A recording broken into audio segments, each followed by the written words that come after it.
Bonjour à tous, bienvenue au webinaire d'Altitude International Realty. Je m'appelle Amandine Gomin et j'ai ouvert le bureau de Miami d'Altitude International Realty il y a un peu plus d'un an.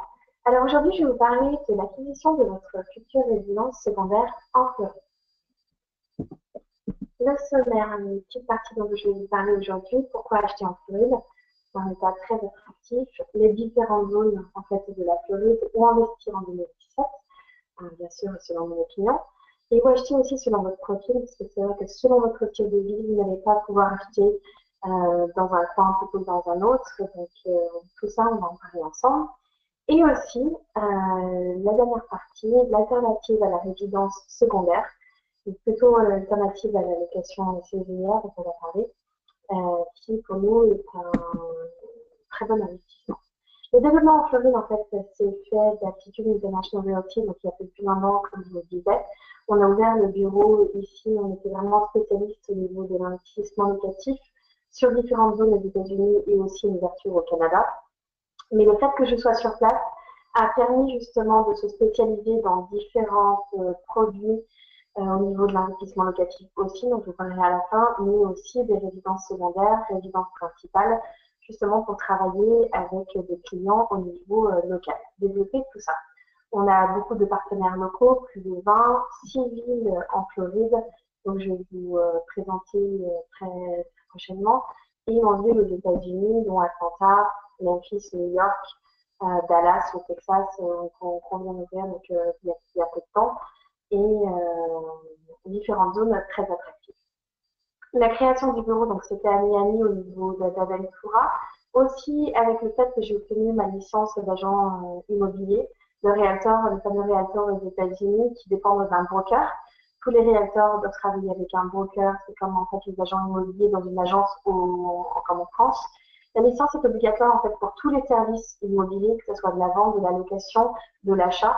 Et vous faire très attention parce qu'il y a beaucoup de gens qui prétendent pouvoir être realtor, mais ne le sont pas. Donc, il faut passer un examen. C'est un petit peu compliqué ici.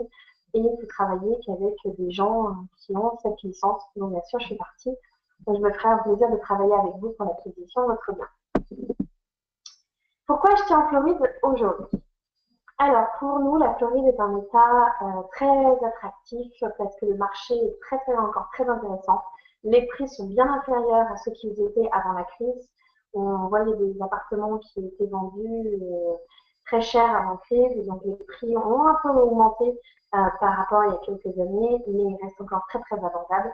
Bien sûr, la reprise de l'économie américaine, un marché immobilier haussier. Bon, je vous montrerai avec quelques chiffres, vous verrez que les prix ont bien augmenté et continuent d'augmenter. Donc, c'est une très bonne nouvelle pour vous en tant qu'investisseur. À ce niveau-là, il y a encore de très belles affaires à faire, même au niveau de la résidence secondaire.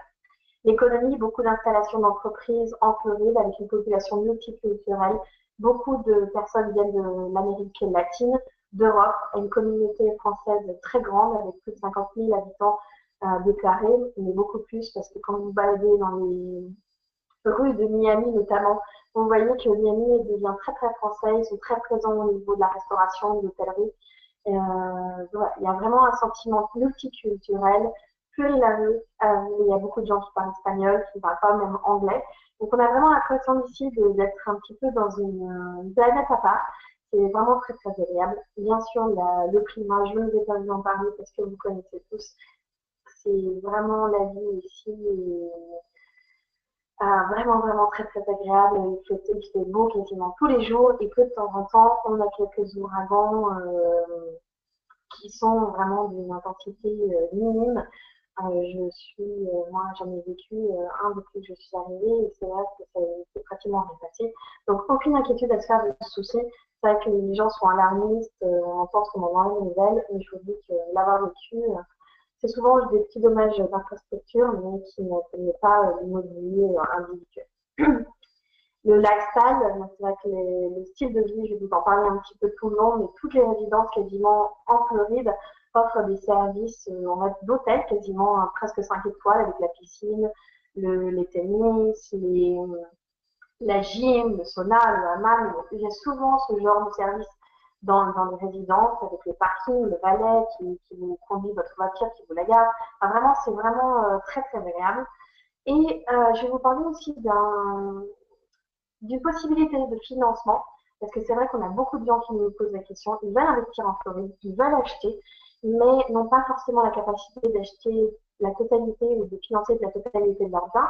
Donc il y a des restrictions, il y a la possibilité de se faire financer par des banques avec à obtenir un crédit, mais il faut que vous ayez minimum 45% de l'apport avec un budget au-delà de 180 000. Vous ne pourrez pas acheter au-dessus de 180 000 $ avec moins de 45% d'apport. Et c'est vrai que les taux sont élevés. Même pour les Américains, les taux moyens en ce moment sont autour de 4%. Alors c'est bien plus élevé qu'en France, mais on donne la possibilité donc aux étrangers d'acheter en Floride, qui sont autour de taux de 6%, selon voilà, la dernière étude qu'on a fait avec notre partenaire financier. Mais il y a cette possibilité, il faut y penser, pouvoir le faire bien sûr parce qu'il faut il faut avoir des conditions, il faut être propriétaire, il faut gagner une certaine somme d'argent, ce genre de choses. Je vais parler aussi de deux marchés qui pour moi sont à risque. C'est le marché du luxe et de la location saisonnière. Le marché du luxe a énormément baissé ces derniers temps, donc c'est un vrai potentiel pour vous en tant qu'acheteur, parce que si vous voulez vous placer sur ce type de produit, il y a une vraie possibilité de négocier sur le prix d'achat, et parce que ce sont des biens qui se mettent longtemps à vendre, plusieurs jours, je vais vous montrer un exemple, et les prix ont bien baissé. La location saisonnière, c'est risqué. On a beaucoup d'investisseurs, de gens qui viennent nous voir, qui nous appellent parce qu'ils ont acheté ce type de bien il y a quelques temps et qui n'ont eu que des problèmes, des rendements de 10 à 15% qu'on leur promettait à la concurrence, mais en fait c'était très très mal calculé. On ne calculait pas tous les problèmes de réparation, de maintenance au niveau de l'appartement, des gens qui n'obtenaient pas leur argent, les gestionnaires très mal gérés, les clients qui n'étaient pas contents. C'est beaucoup de soucis quand vous êtes à l'étranger d'acheter quelque chose qui va se louer au niveau saisonnier. Et il y a aussi beaucoup de problèmes de restriction. 90% des appartements, des maisons aussi sur Miami et sur la Floride en général, qui ne peuvent pas être loués de manière court terme. Moi, par exemple, j'habite dans une résidence où il y a beaucoup d'appartements, mais la minimum de la location, c'est 6 mois. Ça, c'est vraiment quelque chose de commun. Parfois, on ne peut même pas louer pendant la première ou la deuxième année d'acquisition d'un bien. Donc voilà, il faut vraiment faire attention. C'est pas parce que vous voyez un appartement qui vous paraît pas très cher et qui vous dit, ben voilà, je vais pouvoir le louer cher sur le bord de la plage. Vous ne pourrez pas forcément le louer parce que les problèmes de voisinage et aussi le lobbying au niveau de l'hôtellerie qui ne veut pas que justement il y ait trop de locations saisonnières. Donc, il faut faire attention à tout ça. On a des alternatives à la location saisonnière, je vous parlerai donc en dernière partie, mais je voulais quand même vous en parler tout de suite. Au niveau du luxe, je vous montre un exemple. Cet appartement qui vaut 5 750 000 actuellement a été mis sur le marché à 8 millions, 7 975 000 $ il y a 736 jours, donc 2 ans. Vous imaginez que la déception au niveau des vendeurs qui mettent ce bel appartement de 360 mètres carrés, 3 chambres, 4 salles de bain, et 2 ans plus tard, il n'est toujours pas vendu, ils sont obligés de baisser. Donc, ce que je vous disais, c'est que là, il y a un vrai potentiel pour vous de pouvoir acheter ce type de bien. L'ultra-luxe est vraiment un côté à part. Je dirais même c'est l'exception qui confirme la règle, parce que cette magnifique maison qu'il a préférée en Floride s'est vendue en 23 jours à 24 millions, alors qu'elle était mise sur le marché à 24 millions et demi. Donc vous voyez qu'à ce prix-là, en fait, les acheteurs savent exactement ce qu'ils veulent, ils n'alimentent pas le prix, et donc le luxe, l'ultra-luxe se vend très très bien encore actuellement. Il se situait bien sur Palm Beach où il y a beaucoup de milliardaires. La location saisonnière, pour nous, elle est possible, mais il faut qu'elle soit très très bien sélectionnée. Comme je vous le disais, ce type d'appartement, par exemple, se trouve à South Beach ou à un bloc de la plage. Donc, on est vraiment dans la demande locative saisonnière pure. Il est vendu à 255 000 $ et on affichait dans l'annonce un rendement de 10 à 15%. Pour moi, je l'ai recalculé, on va dire, voilà, une location qui me paraît plus cohérente, plus réelle, avec les charges, la déduction un petit peu de tout, et on en tombe à un rendement de 6,5%. Bien sûr, encore là, ça me permet il faut trouver quelqu'un qui va pouvoir vous le gérer au niveau donc financier, de verser l'argent comme il faut, et aussi que les clients soient satisfaits. Donc c'est très très compliqué à trouver en Floride quelqu'un d'honnête qui va pouvoir gérer votre bien à distance et pour vous permettre d'avoir un rendement et de pouvoir y aller de temps en temps. Donc faire attention. Bon, je peux vous aider à trouver ce type de bien si vraiment vous insistez, mais on ne préconise pas parce qu'on a trop de clients qui sont venus vers nous en nous disant que c'était pas intéressant au final.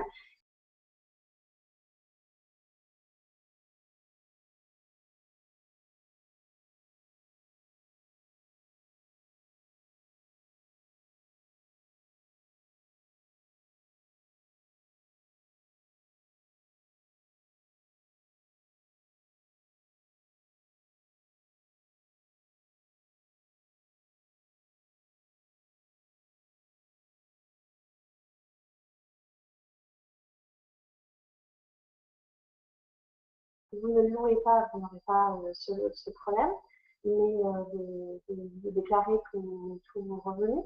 Mais sinon, aux États-Unis, comment ça fonctionne? Parce que je sais que ça peut inquiéter certaines personnes.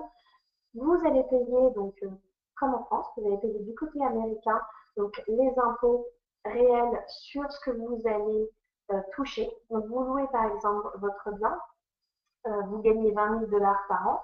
Vous allez donc déclarer ces 20 000 $ aux impôts américains. Vous entre 10% et 39,5%. Mais vous avez des avantages fiscaux. C'est l'avantage d'investir donc aux États-Unis avec des prix intéressants. Vous allez amortir votre bien sur 27 ans et demi. Vous allez déduire donc, tous les travaux qui ont été faits dans l'appartement, les charges, tout ça. Vous pouvez aussi bien sûr déduire des billets d'avion aller-retour de la France qui vous permettent de venir voir votre bien et de s'en occuper. Et aussi, vous avez un abattement de 4 050 $ par an pour 2016. Elle augmente un petit peu chaque année, mais pas beaucoup, de 50 $ environ. Donc ça, c'est du côté américain. Du côté français, vous n'allez pas payer plus d'impôts, beaucoup d'impôts du côté français. En fait, les revenus, donc ces revenus américains, par exemple les 20 000 dont je vous parlais, vous allez aux États-Unis, avec toutes ces déductions, vous allez peut-être payer quelques centaines de dollars. Et du côté français, en fait, vous allez déclarer, on a gagné les 20 000 $, et vous allez avoir un crédit d'impôt sur ce que vous avez gagné.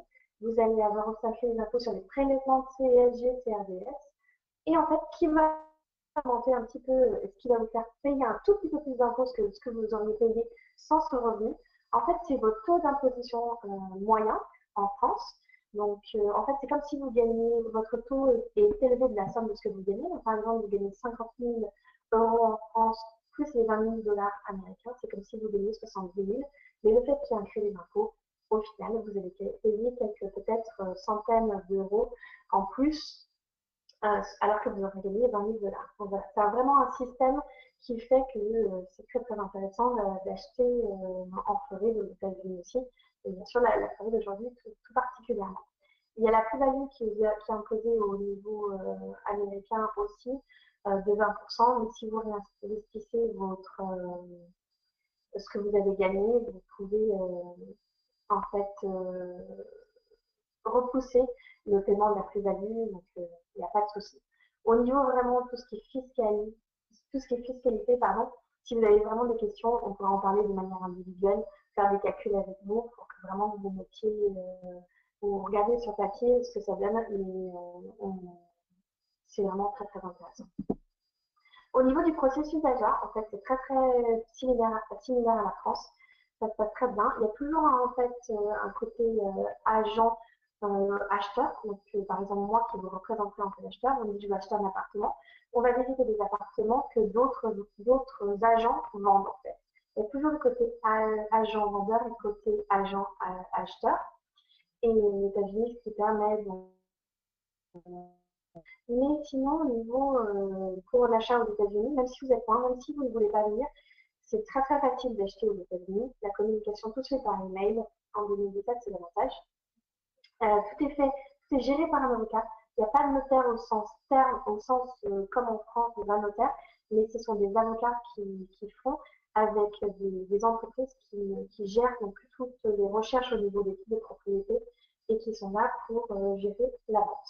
Donc on va signer un contrat, il va y avoir des inspections. L'inspection, en fait, c'est comme les diagnostics en France pour vous montrer qu'est-ce qu'il y a, s'il y a des choses à faire dans l'appartement, ce qui va vous permettre de négocier s'il y a des gros travaux à faire, et aussi pour vous être sûr de ce que vous achetez. C'est non pas, il y a des gens qui achètent à distance et qui ne peuvent pas voir et qui se basent donc justement sur le rapport de l'inspection du diagnostiqueur pour pouvoir acheter.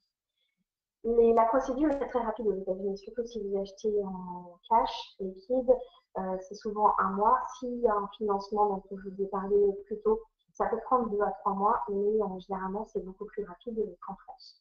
La procédure, c'est vraiment facile. Vous envoyez un acompte de 10% sur un compte séquestre aux États-Unis. Et après, une fois à la signature finale, vous verserez le reste du paiement. Et on est là, bien sûr, pour tout assister sur tous les points. On a l'équipe à Paris qui gère aussi qui est en partenariat avec des comptables, avec des avocats, des diagnostiqueurs, des assureurs. Enfin, ça, il n'y a vraiment aucun souci. Moi aussi, bien sûr, le bureau de Miami, et je peux vous aider donc, en sur place et visiter. Vous allez recevoir un titre de propriété qui est avec une assurance pour le type de propriété qui est bien sûr que vous êtes bien propriétaire et de quoi vous êtes propriétaire. Donc acheter à l'étranger, pour nous, n'est absolument pas compliqué. Et je dirais même que c'est beaucoup plus simple qu'en France, avec des prix très intéressants par rapport à ce que vous pourriez acheter. Les différentes zones de Floride sont achetées donc en 2017. Pour nous, voici la carte de la Floride. Je vais commencer un peu par le nord avec Orlando, qui est très connu, les parcs d'attractions du Mexique, et Naples aussi. Il n'y a pas que Naples en Italie, il y a Naples aussi en Floride du côté ouest, un petit peu à l'ouest des Everglades. Et après, vraiment, on va se concentrer au niveau de la présentation plus sur le côté sud-est, avec West Palm Beach, Palo Verde et donc Miami, où on a notre bureau. C'est une zone que je connais très très bien, qui est en forte croissance aussi, et du coup qui permet de répondre en fait à vos critères en termes de résidence secondaire. Tampa Bay, donc on commence par Tampa au niveau, donc c'est une région très très dynamique. Il y a deux villes sur Tampa Bay qui sont les plus dynamiques. Tampa qui a été classée donc la 5e ville la plus attractive au niveau des États-Unis par Forbes, avec un taux de croissance de 2,5, 3 millions d'habitants quasiment. Il y a beaucoup de nouvelles personnes qui viennent s'installer sur Tampa. Et les maisons sont très raisonnables. Vous voyez sur l'image une maison de 3 chambres, plus de 100 mètres carrés à 120 000 $. Donc, bien sûr, ça reste très intéressant. Ça monte beaucoup plus haut selon où vous êtes, au niveau de la plage ou pas. Mais c'est vrai que vous pouvez vous acheter une maison sympathique pour sans casser votre tirelire, et pour en gros 100, 150 000 $, vous avez quelque chose de très intéressant. Clearwater, en fait, c'est vraiment la ville balnéaire, la plage la plus belle des États-Unis. Elle a été élue. Alors, c'est vraiment un peu l'ambiance vacances avec des immeubles, des belles maisons aussi au bord de la plage, avec un sable. On dirait que c'est de la farine. On dirait qu'on a déversé de la farine sur la plage, donc c'est très très bien. Il y a des appartements qui se vendent à 200 000 $, des maisons à plusieurs milliers de dollars, millions de dollars aussi, pardon. Et c'est un coin très très beau de la Floride, de la côte ouest aussi. On en parle moins au niveau français, mais c'est très bien. Naples, qui est une ville balnéaire avec un microclimat, c'est une ville plus petite, avec qui est un peu plus vieille en termes de clientèle, je dirais. C'est beaucoup de personnes qui sont aisées, fortunées, qui viennent s'installer sur ce côté-là des États-Unis, et avec bien sûr tous les golfs à proximité pour pouvoir passer du bon temps à la retraite. Donc voilà, c'est une région plus âgée, plus aisée, mais ça avec un environnement de vie incroyable, beaucoup de culture, de restaurants, de galeries d'art. C'est très. Là-bas, quand on y va à Noël, il y a toutes les familles qui se réunissent dans des belles maisons. Donc, je vous en ai mis un exemple de 4 chambres, 3 salles de bain, 270 mètres carrés, donc c'est des grandes pièces, pour un budget de 500 000 $. Bien sûr, ça peut monter à beaucoup plus haut, ça sur la plage peut monter à plusieurs millions de dollars, mais vous trouvez des maisons très sympas, très raisonnables dans ces prix-là, dans ce format-là. C'est le style très, très américain de Naples. Orlando, donc on en reparle avec les parcs d'attractions, quasiment 2 millions d'habitants, 52 millions de touristes par an, donc vous imaginez au niveau de l'immobilier la demande qu'il y a. Rien que des employés de Disney et Universal, il y a beaucoup de demandes locatives, beaucoup d'industries de technologie de pointe, Cap Canaveral qui est à moins d'une heure d'Orlando. Donc Orlando, un taux de schéma très faible et des maisons qui se trouvent entre 150 000 et 300 000 $, pareil, avec des grandes superficies, des choses qui sont très très agréables.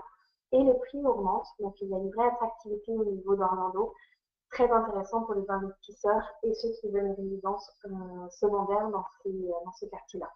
Il y a beaucoup de timeshare, comme je vous disais, il y a des gens qui veulent venir tous les ans à la même époque, aller à Disney ou aller Orlando faire d'autres choses. Et donc le timeshare est très très très très répandu dans ce coin-là.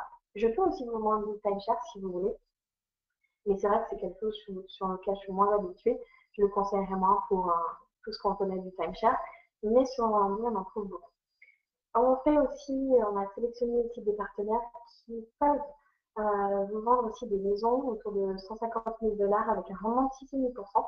Alors là, c'est de l'investissement locatif long terme, mais ce sont des maisons qui sont très très bien, dans très beaux quartiers, qui sont louées justement aux personnes qui habitent sur place. Donc là, vous allez pouvoir investir, c'est l'investissement pur, plus pour du rendement avec comme potentiel des plus-values aussi. Donc, comme je vous avais dit, on va vraiment se focaliser plus sur le côté sud-est de la Floride, avec bien sûr le point central de Miami, mais aussi Fort Lauderdale et West Palm Beach. Ce sont trois comtés. En fait, le comté de Miami-Dade, qui est au sud. Au milieu, en fait, c'est le comté de Broward avec Fort Lauderdale. Et au-dessus, le comté de Palm Beach avec West Palm Beach, qui est vraiment la capitale. Ce sont des cultures et des clientèles, des entreprises différentes, parce que bien sûr, suivant où on s'installe, c'est différent, et une ambiance particulière, un multiculturalisme différent. Donc selon ce que vous préférez, vous avez différentes zones, et je suis là pour vous guider.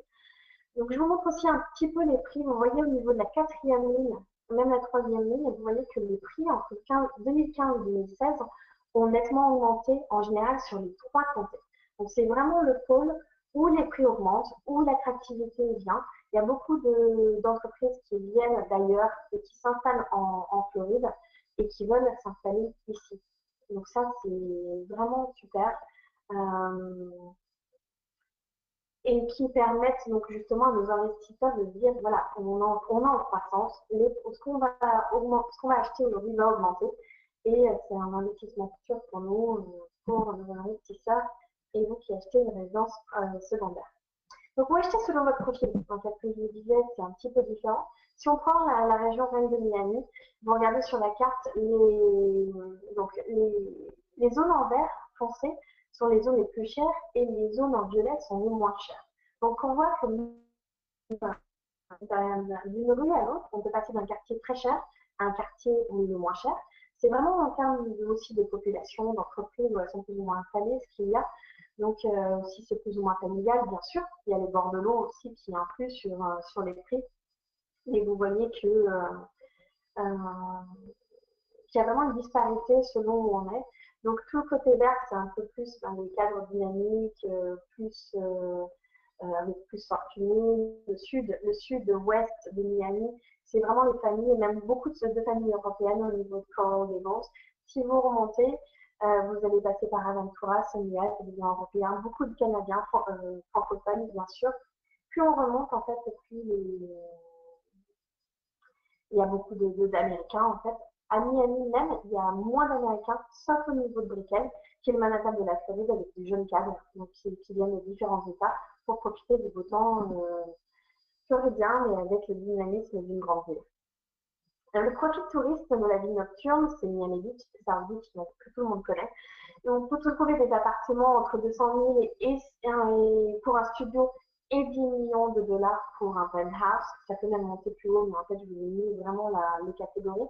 L'appartement que vous voyez en photo se situe à Miami Beach, il est de 103 mètres carrés, 2 chambres, 2 salles de bain. pour 850 000 $.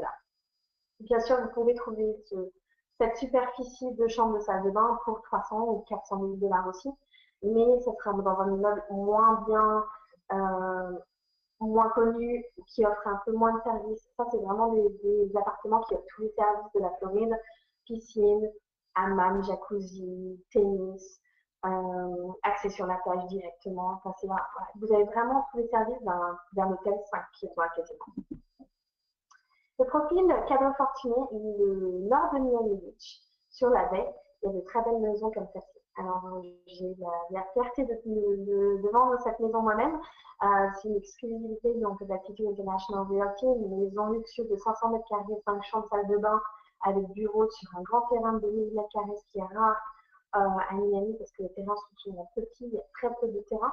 Là, il y a quand même 2000 mètres carrés. Avec une vue sur la baie imprenable. C'est, je pense, la seule maison à Miami qui ait cette vue. Celle se vend donc à 5 millions de dollars avec donc un fronton de plus de 30 mètres pour des bateaux. C'est vraiment le paradis. Vous avez une vue sur tout Miami, sur Miami Beach, sur donc Brickell au loin avec toutes les tours que vous connaissez. C'est vraiment une très belle maison et qui va se vendre très rapidement, je pense. Pour les profils cadres branchés, plus donc ce que je disais, ceux qui viennent du Nord et qui veulent habiter ici avec le dynamisme d'une grande ville et en étant sur l'eau avec un climat très, très sympathique, il y a le Brickell, c'est le Manhattan de la Floride, avec des appartements entre 150 000 pour un studio et 15 millions pour une penthouse. Là, je vous ai pris l'exemple d'un appartement qui fait 125 mètres carrés avec une vue imprenable sur les tours, sur l'eau, très très beau, qui vaut 590 000, 2 chambres de salle de bain. Voilà, c'est typique de Brickell. Il y a beaucoup de studios aussi qui sont vendus. C'est vrai qu'il y a des gens qui viennent que de temps en temps à Miami pour leur business et qui achètent ce type d'appartement. Et aussi des gens qui viennent habiter, des gens fortunés, dans Brickell, il y a plein de bars, il y a plein de clubs, il y a plein de... Voilà, c'est très très dynamique et on sent que c'est jeune et que ça avance. Vous avez vraiment l'impression, en levant la tête, de vous retrouver à New York. Au niveau des profils des familles aisées, européennes, donc il y a les quartiers de Coral Gables. Là, on est au sud-ouest de Miami. C'est vraiment les quartiers où il y a de très bonnes écoles pour les enfants. Notamment, beaucoup de Français sont installés là-bas dans des maisons comme celles que je vous ai montrées en bas à gauche à 982 000 $. Des maisons donc voilà, typiques pour les enfants, dans des quartiers sécurisés. C'est vraiment très beau avec de la végétation, 4 chambres, 3 salles de bain, 230 mètres carrés. Mais aussi sur la presqu'île de Key Biscayne, donc un appartement dans une de ces immeubles de 135 mètres carrés, 2 chambres, 2 salles de bain. Key Biscayne, il y a un parc national très très beau, une plage magnifique, et beaucoup de gens viennent faire du kitesurf là-bas.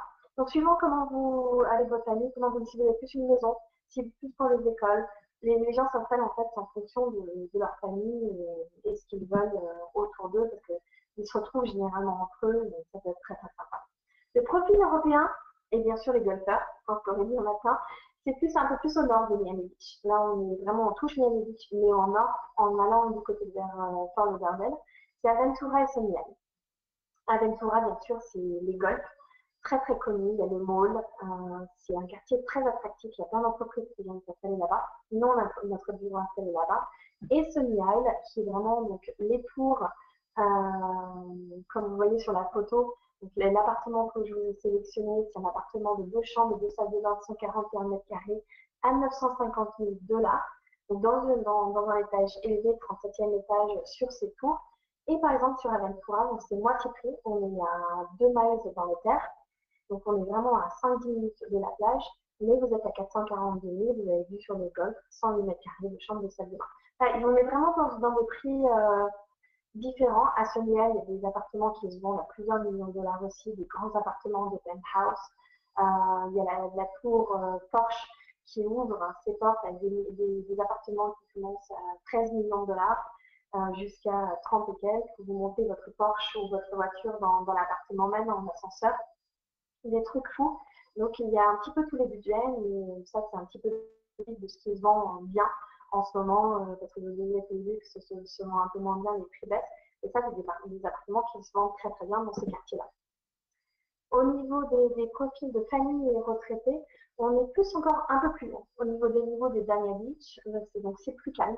Les gens viennent parce que donc justement il y a la plage, il y a les golfs, il y a un petit peu tout, il y en a des vins, mais c'est moins vivant, moins fait que dans d'autres quartiers. Donc là, je vous ai mis deux exemples d'appartements et de maisons, les mêmes prix, vous n'avez pas la même chose. Donc 85 et 120 mètres carrés, vous voyez, ça vous donne une idée. Il y a aussi, bien sûr, des appartements beaucoup plus chers, beaucoup plus grands, mais c'était pour vous aider aussi au niveau de, voilà, suivant votre profil, qu'est-ce qui vous intéresse dans des prix raisonnables dans ce quartier-là. On va passer à Fort Lauderdale. C'est un port de plaisance, c'est le numéro 1 biothèque dans le monde, 40 minutes au nord de Miami avec un aéroport international. Vous avez des trajets directement de Paris pour Fort Lauderdale. Donc c'est vraiment super. Tout le monde dit que c'est le nouveau Miami, très en vogue en ce moment Fort Lauderdale. Les prix augmentent. On l'appelle la petite Venise floridienne parce que c'est énormément de canaux, les bateaux. Il y a le grand festival, le salon du bateau où les gens viennent exposer leurs bateaux du monde entier. Les gens viennent en acheter, c'est vraiment super. Il y a aussi le port de croisière. Vous voyez toutes les croisières sur les Caraïbes. Beaucoup partent de Fort Lauderdale, de Miami aussi, mais beaucoup de Fort Lauderdale. Et aussi, c'est une ville dynamique jeune, où il y a aussi bien sûr des retraités, comme partout en Floride, mais il y a beaucoup de jeunes qui viennent des autres États américains.